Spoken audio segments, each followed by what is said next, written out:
மாநிலங்கள் மற்றும் யூனியன் பிரதேசங்களின் கலவையாகும். இந்த மாநிலங்களில் சில கடற்கரைகளை கொண்டுள்ளனர், மற்றவை சர்வதேச எல்லைகளை பகிர்ந்து கொள்கின்றனர். சில மாநிலங்கள் அவற்றை சுற்றியுள்ள பிற மாநிலங்களுடன் இணைக்கப்பட்டுள்ளனர்.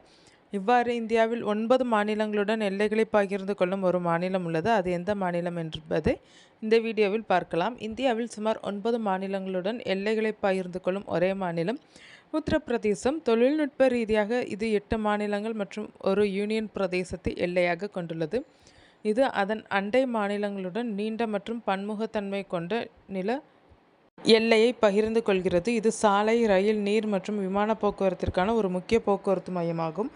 அதனால்தான் உத்தரப்பிரதேச மாநிலம் சரக்கு வழித்தடங்கள், விரைவு சாலைகள், சுற்றுலா சுற்றுகள் மற்றும் கலாச்சார வழித்தடங்களுக்கான மையமாக உள்ளது. உத்தரப்பிரதேசம், உத்தரகாண்ட், இமாச்சல் பிரதேசம், ஹரியானா, டெல்லி, ராஜஸ்தான், மத்திய பிரதேசம், சத்தீஸ்கர், ஜார்க்கண்ட் மற்றும் பீகார் ஆகியவற்றுடன் எல்லைகளை பகிர்ந்து கொள்கிறது. உத்தரப்பிரதேசம் வளமான கங்கை, யமுனை சமவெளிகளில் அமைந்துள்ளது.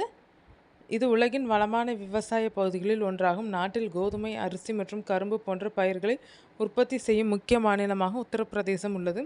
இமயமலை தொடர்களுக்கு அருகாமையில் இருப்பதும் இந்தோ கங்கை சமவெளிகளுக்கு இடையில் அதன் மூலாபய இருப்பிடமும் அதன் முக்கியத்துவத்தை மேலும் அதிகரிக்கிறது. நாட்டிலே அதிக மக்களவை தொகுதிகளை கொண்ட மாநிலம் உத்தரப்பிரதேசம்.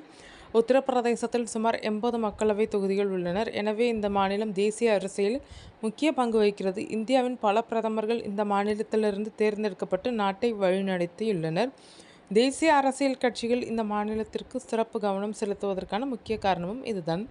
உத்தரப்பிரதேசம் இந்தியாவின் ஆன்மீக தலைநகரம் என்று அழைக்கப்படுகிறது. வாரணாசி மலைத்தொடர்கள், அயோத்தியில் உள்ள ராமர் மந்திர், ஆக்ராவில் உள்ள தாஜ்மஹால் மற்றும் பிரயாக்ராஜில் உள்ள கும்பமேளா போன்ற இடங்கள் உலக அளவில் அங்கீகரிக்கப்பட்டுள்ளனர்.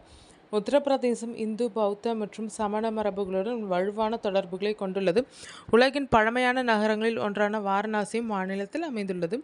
உத்தரப்பிரதேசத்தின் பொருளாதாரத்தின் முக்கிய ஆதாரம் விவசாயம், கைவினைப் பொருட்கள், தோல் மற்றும் சிறு மற்றும் நடுத்தர தொழில்களும் முக்கிய பங்கு வகிக்கின்றனர். விரைவு சாலைகள், தொழில்துறை, தாழ்வாரங்கள் மற்றும் சர்வதேச விமான நிலையங்களின் வளர்ச்சி மூலம் மாநிலத்தின் பொருளாதார வலிமை அதிகரித்து வருகிறது. உலக அதிசயங்களில் ஒன்றான தாஜ்மஹால் போன்ற உலக புகழ்பெற்ற நினைவு சின்னங்களும் உத்தரப்பிரதேசம் தாயகமாக உள்ளது. இது ஏராளமான சர்வதேச சுற்றுலா பயணிகளை ஈர்க்கிறது.